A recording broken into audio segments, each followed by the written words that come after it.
اور مجھے خداوند کی وہ بات یاد آئی جو اس نے کہی تھی کہ یوحنا نے تو پانی سے بپتسمہ دیا مگر تم روح القدس سے بپتسمہ پاؤ گے۔ تو وہ کہتا ہے کہ روح القدس میں بپتسمہ تھا جو انہوں نے پایا پینتیکوست کے دن، اور اس میں خدا کے روح کا ان پر آنا بھی شامل تھا۔ تو دیکھیں، یہودیوں کی طرح غیر قوموں نے بھی یہی نعمت حاصل کی۔ تو اعمال دوسرا باب ہمیں اس تجربے کی وضاحت عطا کرتا ہے کہ روح میں بپتسمہ کیا ہے، اور وہ اس تجربے کی دوہری وضاحت دیتا ہے۔ چوتھی آیت باطنی تجربے کو بیان کرتی ہے، اور پھر ہم دیکھتے ہیں کہ تیسری آیت اس کے بیرونی اظہار کی وضاحت کرتی ہے۔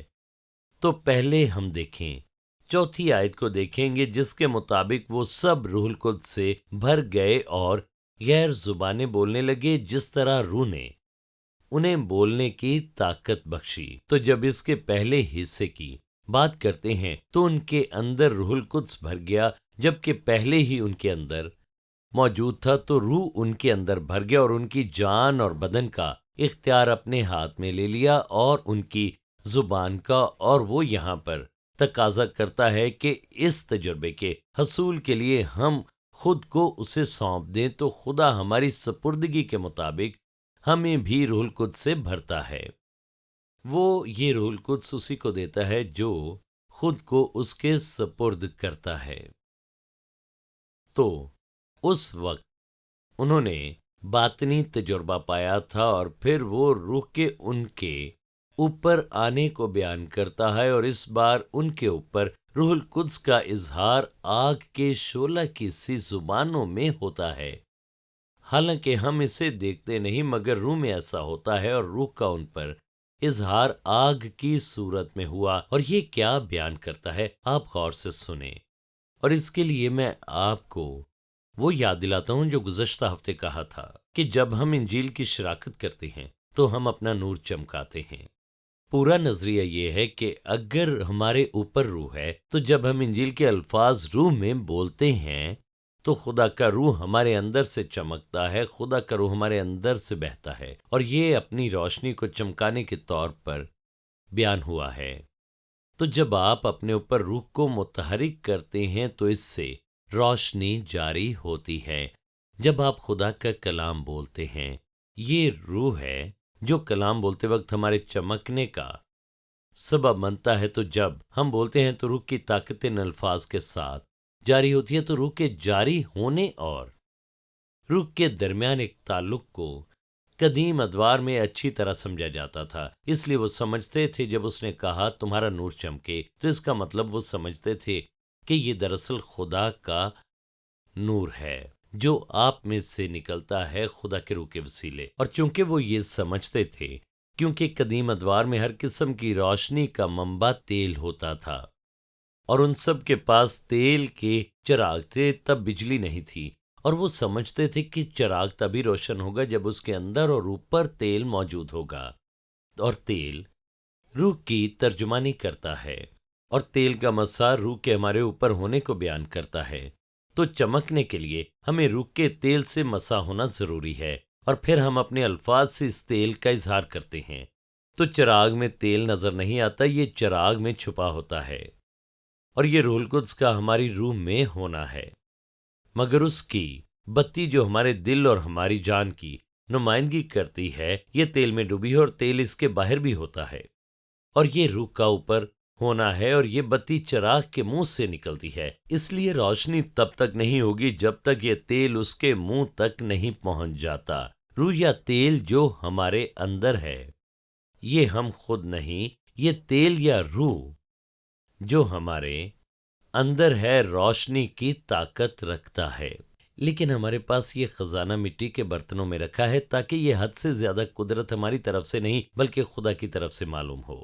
تاہم یہ طاقت ہماری نہیں بلکہ یہ طاقت ہمارے اوپر ہے جو ہمیں چمکنے کی طاقت دیتی ہے۔ ہم روح کی طاقت سے اپنی روشنی چمکاتے ہیں اور اس کا کلام بولنے سے اسے چمکاتے ہیں، اور یہی پینتیکوست کے دن ہوا تھا۔ پہلے ہی ان کے اندر روح کا تیل موجود تھا، مگر اب روح کا تیل ان کے اوپر بھی آیا، اور انہوں نے اپنے منہ کھولے، اور جب انہوں نے خدا کو جلال دینے اور اس کا کلام بولنے کے لیے اپنے منہ کھولے، خدا کی آگ ان پر نازل ہوئی، اور انہوں نے چمکنا شروع کر دیا، اور خدا نے ان کے سروں پر روح کے آگ کے اظہار کے ذریعے انہیں دکھایا۔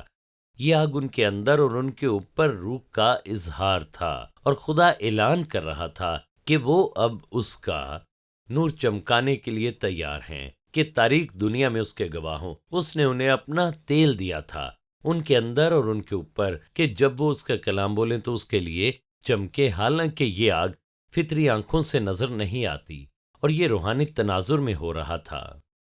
لکھا ہے انہیں آگ کے شعلہ کی سی پھٹتی ہوئی زبانیں دکھائی دی، اور ان میں سے ہر ایک پر آ ٹھہری، اور وہ سب روح القدس سے بھر گئے۔ یعنی اب تیل سطح پر آ رہا ہے، اور غیر زبانیں بولنے لگے جس طرح روح نے انہیں بولنے کی طاقت بخشی، اور جب انہوں نے بولنا شروع کیا تو ان کے اوپر موجود روح چمکا اور آگ کی زبانیں ان پر ظاہر ہوئیں۔ تو جب آپ غور سے سنیں، تیسری اور چوتھی آیت کو اکٹھا پڑھتے ہیں تو آپ پورے تجربے کو دیکھتے ہیں باطنی اور ظاہری طور پر۔ لکھا ہے اس دوہرے تجربے کا یوں بیان ہوا ہے کیسے ظاہری طور پر ان کے اوپر روح کا نزول ہوا اور ان سے نور چمکا، اور پھر کیسے انہوں نے اس کا باطنی طور پر تجربہ کیا جب ان کے اندر روح نے انہیں معمور کیا، اور یہ ان کے اوپر آیا جب انہوں نے اپنی زبانیں اس کا کلام بولنے کے لیے کھولیں، اور اس سے ایک آگ بھڑکی اور ان کا نور چمکا۔ تو ہمیں اس کے مشن کو اپنانا ہے کہ ہم نور چمکائیں اور اپنی جانوں کو تابع کریں، کہ روح القدس ہمیں معمور کرے اور ہمیں طاقت دے، اور اپنی زبان اسے پیش کریں کہ یہ اس کا کلام بولے۔ یہ تجربہ تب مکمل ہوتا ہے جب آپ اپنی زبان پیش کرتے اور غیر زبانوں میں بولنے لگتے ہیں، تب نور ہم میں چمکتا ہے۔ تو جب آپ مسیح کی روشنی چمکاتے ہیں، جب آپ غیر زبانیں بولتے ہیں تو روح میں آپ خدا کی طاقت کا اظہار کرتے ہیں، اور جب آپ دعا کرتے ہیں تو خدا کی طاقت جاری کرتے ہیں۔ آپ اپنی گواہی میں خدا کی طاقت جاری کرنے کے لیے تیار ہوتے ہیں۔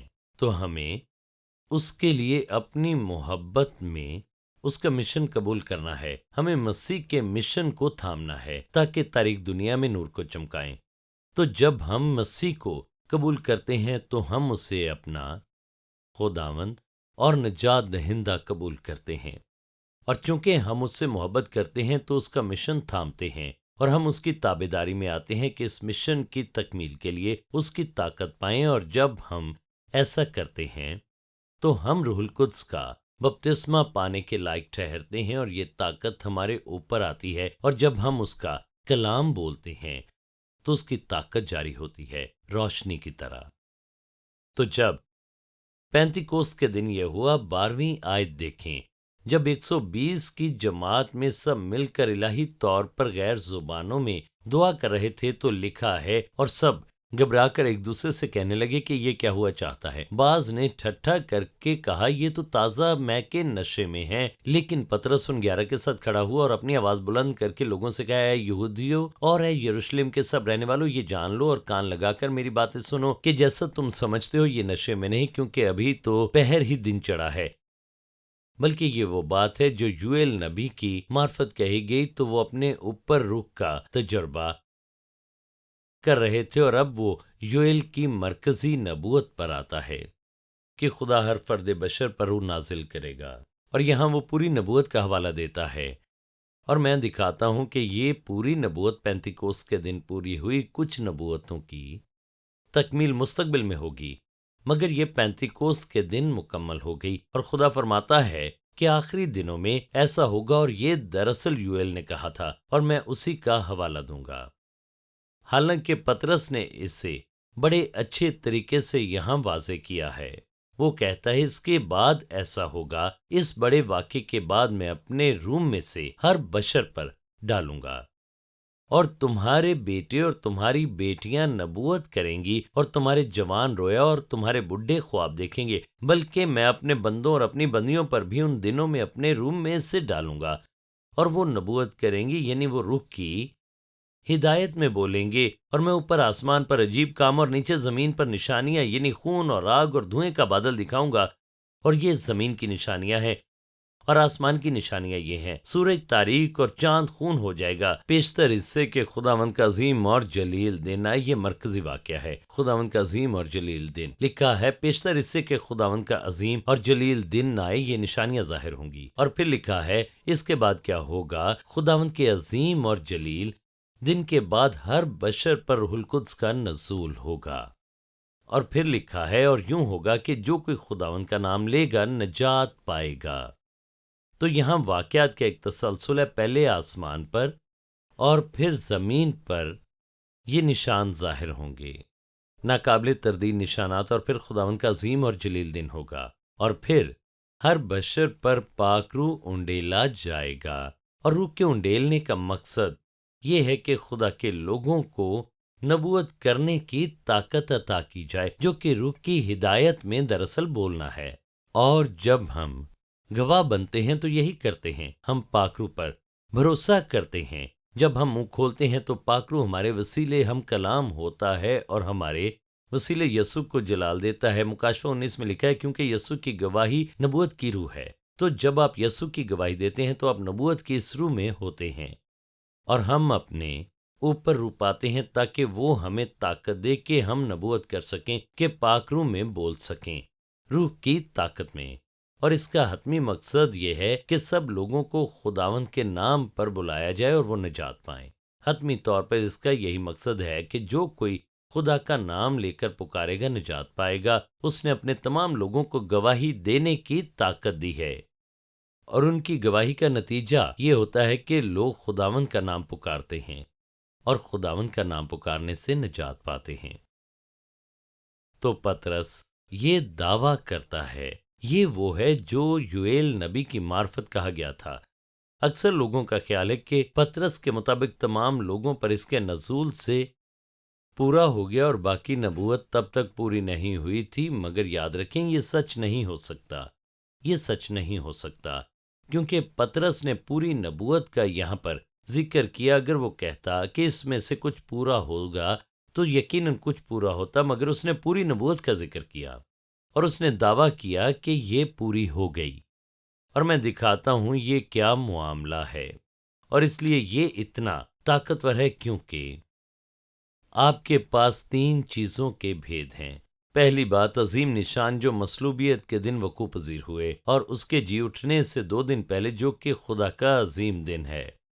اور اس حوالے کا اصل مطلب ہے کہ خدا کے عظیم دن کا اظہار، خدا کے روز عظیم کا اظہار۔ اور جب یسوع مردوں میں سے زندہ ہوا، اسے دیکھا گیا اور وہ ظاہر ہوا جب وہ مردوں میں سے جی اٹھا۔ اور پطرس کی ساری منادی کا مرکزی نقطہ مسیح کا جی اٹھنا تھا اور کیسے یہ نبوت پوری ہوئی۔ اور وہ کہتا ہے کہ مسیح کے جی اٹھنے کا ثبوت نہ صرف اس کی خالی قبر ہے، بلکہ یوئیل کی نبوت کی تکمیل بھی ہے، کیونکہ یوئیل نبی نے نبوت کی تھی، خداوند کے عظیم اور جلیل دن سے پہلے آسمان اور زمین پر نشان ہوں گے، اور پھر یہ پورا ہوا۔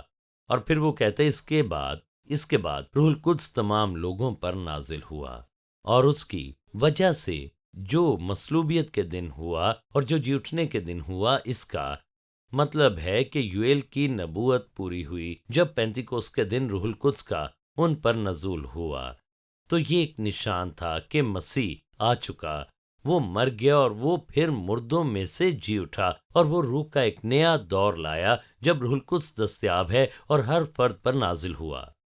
اس لیے لوگ ہمیں سنتے ہیں اور پھر اس میں حصے دار بنتے اور اپنے اندر اور اپنے اوپر روح القدس کی برکت پاتے ہیں اور روح القدس سے معمور ہوتے جاتے ہیں۔ خدا کی تعریف ہو۔ تو ان نشانات سے متعلق کیا کہیں گے، کیونکہ اکثر لوگوں کو احساس ہے کہ یہ تمام نشانات پورے ہو چکے۔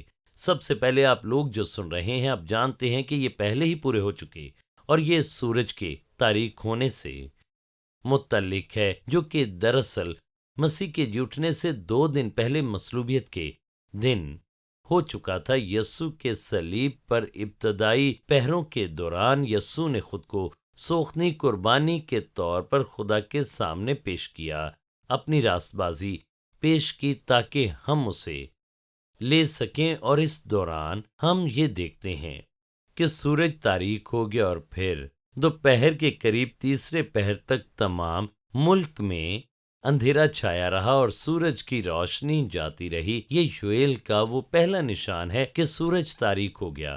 اور جب یسوع نے چلا کر کہا ہے میرے خدا تو نے مجھے کیوں چھوڑ دیا، تو اس دوران یسوع نے گناہ کی قربانی پیش کی۔ اس نے ہمارے سارے گناہ اپنے اوپر لیے۔ اس نے ہمیں اپنی رازبازی دی اور ہمارے گناہ اپنے اوپر لیے، گناہ کی قربانی پیش کی، اور خدا نے اس بات کا دعویٰ آسمان پر کیا، اور آسمان پر یہ نشان اس کی تصویر ہے جو زمین پر اس وقت ہو رہا تھا۔ یسوع آفتاب صداقت ہے۔ دیکھیں، یسوع آفتاب صداقت ہے اور وہ بے عیب تھا۔ اس نے گناہ کی تاریکی اپنے اوپر لی اور دوپہر کے وقت سورج تاریک ہو گیا، یعنی آفتاب صداقت کو ہمارے گناہ نے ڈھانپ لیا۔ اور دیکھیں، یہ اعلان تھا کہ کیا ہو رہا ہے۔ ہم دیکھتے ہیں کہ سورج تاریک ہو گیا، پھر چاند کا کیا ہوا؟ ہم جانتے ہیں کہ یہ سن 33 میں ہوا تھا اور آموز 8:9 میں نبوت کی گئی تھی۔ لکھا ہے، اور خداوند خدا فرماتا ہے، اس روز آفتاب دوپہر ہی کو غروب ہو جائے گا اور میں روز روشن ہی میں زمین کو تاریک کر دوں گا۔ اور رومی تاریخ دان نے اس واقعے کا ذکر کیا ہے کیونکہ یہ مافوق الفطرت چیز تھی۔ فلیگون اولمپیاڈیز میں کہتا ہے 202 اولمپیاڈیز کے چوتھے سال میں اور بہت بڑا سورج گرہن ہوا جیسا پہلے کبھی نہیں ہوا تھا۔ 6 گھنٹے میں دن رات میں بدل گیا اور آسمان پر ستارے نظر آنے لگے۔ اور بیتنیا میں ایک بڑا زلزلہ آیا اور نیسیا شہر کا ایک بڑا حصہ منہدم ہو گیا۔ تو یہ ہمیں اس سال سے متعلق بتاتا ہے جب یہ ہوا جو کہ سن 33 ہے۔ تو سورج تاریکی میں تبدیل ہو گیا۔ تو چاند کے خون بننے سے متعلق آپ کیا کہیں گے؟ یہ چاند گرہن کا جانا پہچانا اظہار ہے۔ سورج کا تاریک ہونا مافوق الفطرت تھا، مگر چاند کا خون میں تبدیل ہونا فطری نشان تھا، کیونکہ جب زمین کا سایہ چاند کے سامنے سے گزرتا ہے تو یہ اسے خون کے رنگ میں بدل دیتا ہے۔ اور خصوصاً ان حالات میں اگر چاند طلوع ہو اور وہ زیادہ سرخ ہو تو فضا میں موجود گرد سے وہ مزید سرخ ہو جاتا ہے۔ اور مصلوبیت کے دن زلزلہ آیا تھا جس سے بہت زیادہ گرد پیدا ہوئی تھی۔ اور ہم نظام شمسی کی ترتیب دیکھ سکتے ہیں۔ آپ نظام شمسی کے اعداد و شمار نکال سکتے ہیں اپنے مناسب کمپیوٹر پروگرام کے ذریعے۔ آپ دریافت کریں گے کہ عید فصح پر سن 33 میں ایک چاند گرہن ہوا تھا اور چاند خون میں بدل گیا تھا، اور یہ یروشلم میں دیکھا جا سکتا تھا کہ جب یسوع نے جان دی اور چلا کر کہا تمام ہوا، اور پھر وہ دفن ہوا۔ اور جب سورج آسمان میں ایک طرف غروب ہو گیا، تاریکی چلی گئی، اور جب سورج غروب ہوا تو اسی لمحے آسمان کی دوسری طرف چاند آسمان پر نظر آیا اور وہ خون کی طرح سرخ ہو چکا تھا، یعنی اس زلزلے کی وجہ سے۔ اور یہ لوگوں کے لیے غیر معمولی تھا۔ نہ صرف سورج تاریک ہوا تھا بلکہ چاند بھی خون میں بدل گیا تھا۔ یہ نشانات کا امتزاج ہے، صرف ایک نہیں بلکہ دونوں نشانات اکٹھے ظاہر ہوئے، اور یہ صرف سن 33 میں عید فصح کے وقت ہوا، جو ہمارے کیلنڈر میں اپریل کی پہلی تاریخ بنتی ہے، اور یہ متاثر کن نشان تھا۔ اس کا مطلب ہے کیونکہ مسیح نے جان دی اور اس نے اپنے خون سے قیمت چکائی، تو خدا نے اسے آسمان پر چاند کو خون میں بدلنے سے ظاہر کیا۔ اگر سورج مسیح کو پیش کرتا ہے تو چاند اس کے لوگوں کی نمائندگی ہے، کیونکہ چاند کی اپنی روشنی نہیں، یہ سورج کی روشنی کو منعکس کرتا ہے۔ چاند خدا کے لوگوں کی نمائندگی کرتا ہے، اور اب خدا اعلان کرتا ہے آسمانوں میں کہ خدا کے لوگ اب مسیح کے خون میں چھپا لیے گئے۔ خدا کی تعریف ہو، کیونکہ قربانی دی جا چکی ہے۔ تو یہ وہ دو نشان ہیں۔ زمین کے نشانات کے بارے میں کیا کہیں گے؟ زمین پر ایک نشان خون تھا۔ خون کا نمایاں مطلب ہے موت، اور یہ یقیناً مسیح کا خون تھا جس نے چاند کو خون میں تبدیل کر دیا۔ خدا نے دکھایا کہ یہ خون اب خدا کے لوگوں کو اپنے اندر چھپاتا ہے۔ اور پھر لکھا ہے یہ آگ سے متعلق بتاتا ہے، خون، آگ اور دھوئیں کا بادل۔ یہ زلزلے سے متعلق ہے۔ پورے میڈیٹرین ریجن میں ایک بڑا زلزلہ آیا تھا، اور اگر آپ مافوق الفطرت تاریکی سے متعلق سوچیں تو ہر کسی نے تیل کے چراغ نکالے ہوں گے، انہیں روشن کیا ہوگا، اور پھر زلزلے نے آ لیا۔ تو آپ آگ کا تصور کریں جو وہاں پر پھیلی۔ تو یوئیل نبی کی نبوت یہاں پوری طرح سے مکمل ہوتی ہے۔ غور کریں کہ یہ کتنا طاقتور ہوگا۔ اور پطرس جن لوگوں سے کلام کر رہا تھا وہ یہ جانتے تھے، انہیں کسی کو بتانے کی ضرورت نہیں تھی کہ یہ نشانات پورے ہو چکے یہ نشانات خدا کے عظیم اور جلیل دن سے پہلے پورے ہوئے، اور پطرس ان سے کہہ رہا تھا مسیح مردوں میں سے جی اٹھا ہے، وہ مسیح کے زندہ ہونے کے عظیم دن میں ظاہر ہوا۔ تو آپ کو دو باتیں یہاں پر جاننی ضروری ہیں۔